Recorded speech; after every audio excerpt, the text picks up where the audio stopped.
What is up, Pitt fans? Welcome to another edition of the PG Pitt Show, brought to you by FanDuel. I'm Stephen Thompson. That's Abby Schnable, and we just watched the Pitt Panthers pull I wouldn't call it a stunning upset. I mean, at least according to our friends at FanDuel, they were only 2.5-point underdogs, but the Panthers come out firing. They come out swinging. They go up 28-0 on number 16 Georgia Tech and have to hold on late for a 42-28 win in Atlanta. Abby, that was stressful. That was odd from start to finish. I don't think I expected, first of all, the fast start, but then also I certainly did not expect that game to get as close as it did. It was a bit of a roller coaster of emotions throughout the evening. Yeah, I'm glad I didn't have the story that had to be filed right at the buzzer because that would have been rough with how crazy that was. But it was really I feel like they set the tone very early defensively. You know, they had their opening drive, ended up having to punt, but they go into the defensive drive and they just absolutely shut down Haynes King and that offense. And you're sitting there thinking, okay, if this is how we're starting, can this be sustained? And through that first quarter and a good chunk of the second quarter as well, they sustained. I mean, the linebackers were playing insane, the defensive linemen, even the secondary, which I know we critique on almost every single video we do, they were making key plays. And it was really the epitome of a complete game in that first quarter. And I think, a complete quarter. And I think it really stunned Georgia Tech. You didn't see because you weren't watching on TV, but anytime they panned over to the sidelines, they just looked so defeated. And then, then they get their momentum back a little bit, courtesy of Rasheem Biles. And it was so up and down. It was so interesting because Pitt was playing really well and then they didn't look great. And then same with Georgia Tech. But, a win is a win. Pitt got the win, and shout out to Boosie Turner for that last touchdown to seal it. Yeah, I'm glad you brought up Turner because I feel like that was really the catalyst for that fast start. Pitt, against Notre Dame, but that was kind of I think circumstance specific to a certain extent. Like you go down 14 points early, you get punched in the mouth like that. You can't keep the ball on the ground for that long, and that's compounded by the fact that even if they wanted to keep the ball on the ground, I'm not sure they would have been able to do it against Notre Dame. But Turner being able to run the ball the way that he did, I think he rushed for 100 yards in the first half alone, and then obviously finished the game on a really high note. But I think him being able to run the ball and make Pitt two-dimensional was a godsend, and that was exactly what they needed in this moment. And yeah, it was. He just has a fun running style. Like he just kind of glides when he runs, and the speed kind of, it's not like he's, Des Reed he chops his feet a little bit. It's quick motions with his legs, but Turner, it's like long strides, man. The speed really catches up to you quick, and he accelerates in a way that, you just don't see many guys run like that. His ability to cut to the outside, beat Georgia Tech on the edge was huge, and it just set up an even more complete day for the rest of the offense. It allowed Mason Heintschel to, face a little bit less pressure. Teams were just pinning their ears back, and it allowed Mason Heintschel to be pretty resurgent. 20 for 27, 220 something yards, 3 total touchdowns. But everything I thought built off of Boosie Turner being able to run like the way he did. Yeah, I mean, when you break down the numbers, he had a 33-yard rush to get him set up for the first touchdown, the one with Mason and Kenny Johnson. He had 26 yards on the second touchdown drive and 19 on the fourth. He had 1 on the third, but still, he was so involved in setting up each and every one of those. And like you said, because he was running the ball, it opened up Mason to be able to pass. I mean, he had 9 different targets. I think I texted you at one point, hey, Bryce Yates is in. That's how you know that they're feeling comfortable, because Bryce Yates, true freshman, usually doesn't get in until the end of the game. But, I really do have to shout out his connection with Kenny Johnson. It just continues to look really good. I mean, Mason Heintschel found Kenny Johnson for 6 times, 91 yards, and that longest being the 31-yard touchdown pass to get things started. But it wasn't even just him. Bobby Williams had some good catches. Justin Holmes, two touchdown passes after the penalty. And it was just a really good to see that this offense can play like that. Like, I know we're nearing the end of the season, but like, I think this is the vision that they've wanted all season, and he finally saw it. And sure, did it, take a little bit of a dip as the game went on? Absolutely. But for the most part, they handled business, and that's exactly what they needed to do. Yeah, and it's I think Pitt scoring a lot was something that we expected out of this game. I think we figured that they were going to put up some points, but what the work that Pitt did on the defensive end, really all game, I would say, was massively, massively, massively impressive. This was the number one offense by total yards coming into today, and Pitt holds them well under their season average of close to 500 yards per game. Georgia Tech has some remarkable players, Haynes King among them. That guy is a warrior. He is the amount of hits that he took, and the ability to get back up and keep playing and battle through that game and bring Tech as close as they did was really remarkable. But Pitt was unbelievable. Their rushing defense did such great work to bottle up that rushing offense of Georgia Tech. That's really outstanding. It's how their whole offense is built, and they got beat by the pass a little bit, but especially late in the game. But that kind of played into Pitt's hands. I think if you're Pitt, you came into this game, you would rather it's Haynes King trying to beat you with his arm than them trying to beat you on the ground, because that's where they can kind of wear you down and really eat clock and keep Mason Heintschel on the sidelines. Pitt didn't allow that to happen. It started up front. Those linebackers played it wonderfully, like we always know that they do.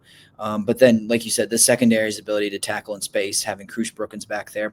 Javon McIntyre, shout out to him, man. Like I have, like you said, we've been critical of the secondary pretty much all year, and I've been critical of McIntyre, but these past two games, I think he's been really, really good. And so it was really just a top-down effort from the entire defense. And you mentioned the Rasheem Biles penalty. That was really what got Georgia Tech going. When Pitt didn't get in its own way, they did as good a job against this Georgia Tech offense as anyone has done all year.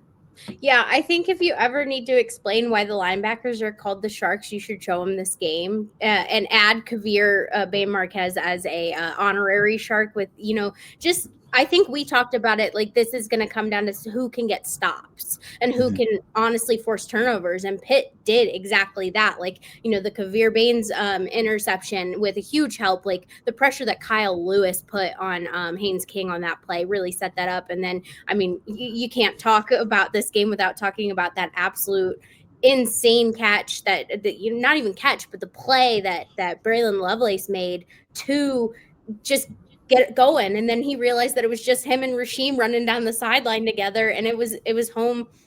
It changed the momentum. That play did. You had two plays specifically that changed the momentum for Pitt. The Rasheem Biles penalty and then bad side, and then Braylan Lovelace getting it back and going back up by more than a score, which Georgia Tech was about to get. They were within 5 yards. Like, it was really impressive to see, like, top to bottom. Like, we knew this defense was good, but I like the quote from Braylan Lovelace that he had in the press conference afterwards that was like, you can't disrespect us anymore, because very much they played exactly how they needed to stop this offense, and it forced Haynes King, forced the rest of the Georgia Tech's offense into really difficult scenarios that, ended up winning the game for Pitt. Yeah, absolutely. That Braylan Lovelace pick, I mean, that game goes from you suspect, becoming a 7-point game, a 1-score game, and it becomes a 21-point game again.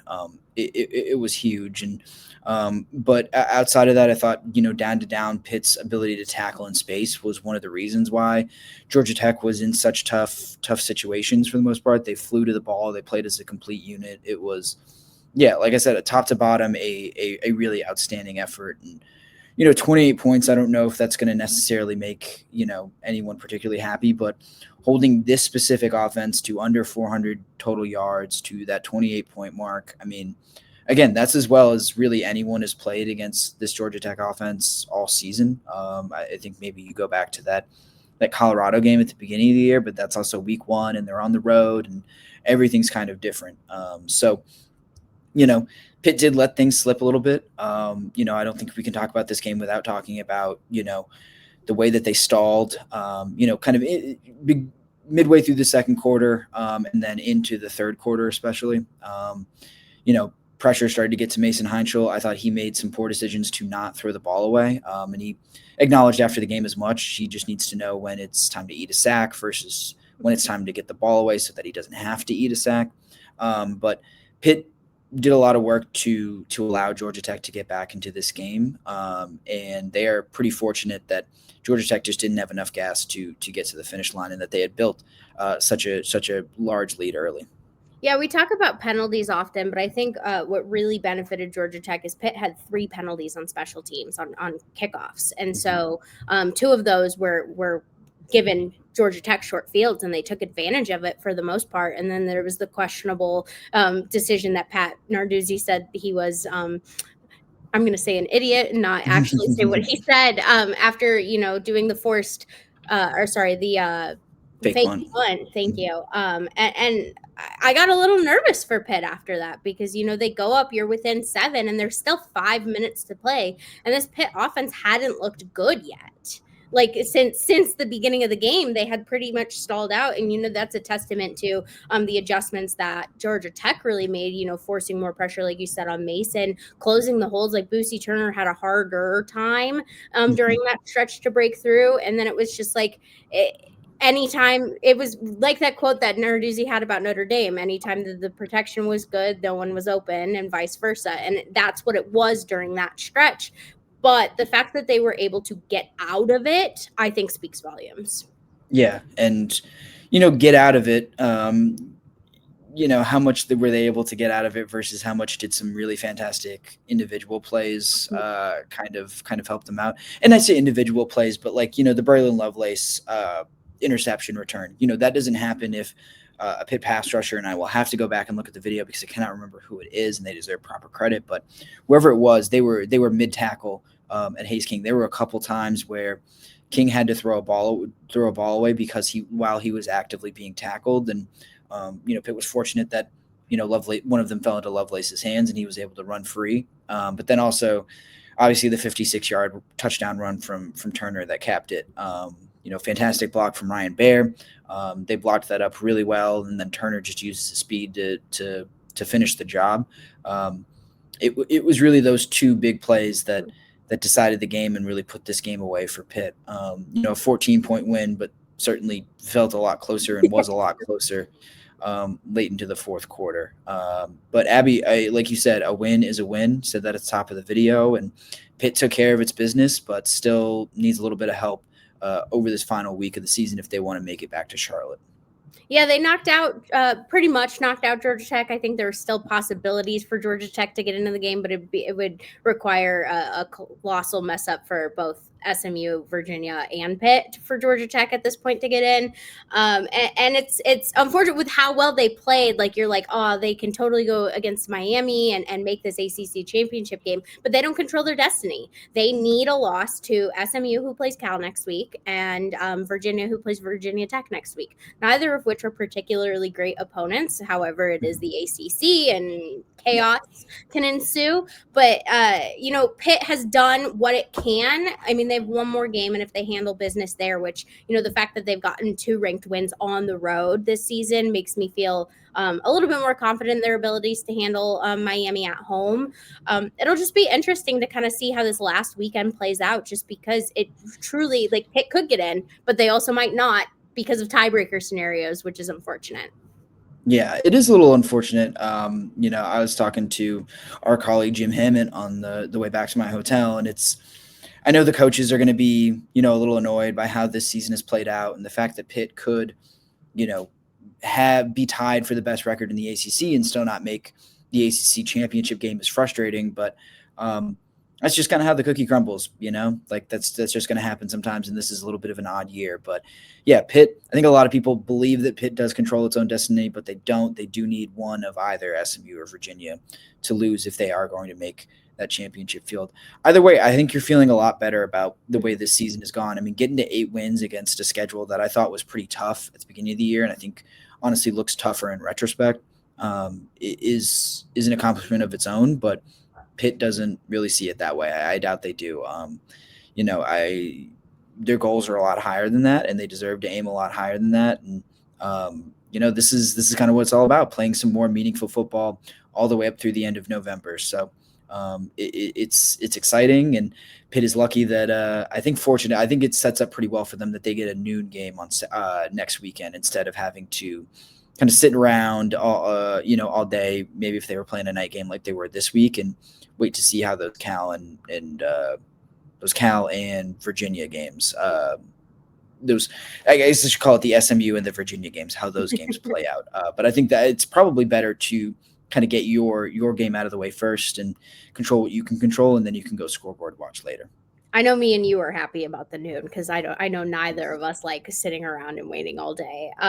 It's like you said, they're probably not going to be happy if they don't make the ACC championship. But I think when you go back to after those 2 losses earlier in the season, I don't think we could have imagined this in a way, like maybe like on the fringes, but really like, oh, we're putting in a freshman quarterback. And I think that's what's really cool about this game in particular, but also how the season has gone, is it has truly been defined. The offense, at least, has been really defined by these freshmen. I mean, Mason Heintschel, Boosie Turner, when Desmond Reed's not out, you can count on Boosie Turner now. And that just, I know it's in the future, but it sets them up really nicely for next season, which isn't going to please them now. But, if you're a Pitt fan, at least, you have to be a little bit happy with how this season has gone since those 2 losses. Yeah, they've kind of gotten to have their cake and eat it too, right? You can enjoy the possibility of winning now and competing for something bigger this season, while also enjoying the fact that you've got some young pieces in-house that have had success and look like they are building blocks for next year's team as well. So really great situation for Pitt. Regardless of how next week shakes out, I think this win in this spot and being able to come through really could be a springboard to something bigger, maybe further down the road. So a fantastic win for Pitt, a remarkable win for Pitt, one that I don't know if I really saw coming, especially how it happened, but nonetheless, really impressive by Pat Narduzzi's club, the way they responded to that Notre Dame loss and bounce back here in Atlanta. That's all we've got for this video. Thanks, you guys. Thank you to everyone who tuned in. Make sure you follow all our written work at post-gazette.com. Like this video, subscribe to PG Pitt on YouTube, and we will see you all next time. Thank you for checking out this content from Post-Gazette Sports. If you watch this video on YouTube, please like the video and subscribe to our channel. For all of the sports coverage the Post-Gazette has to offer, visit post-gazette.com.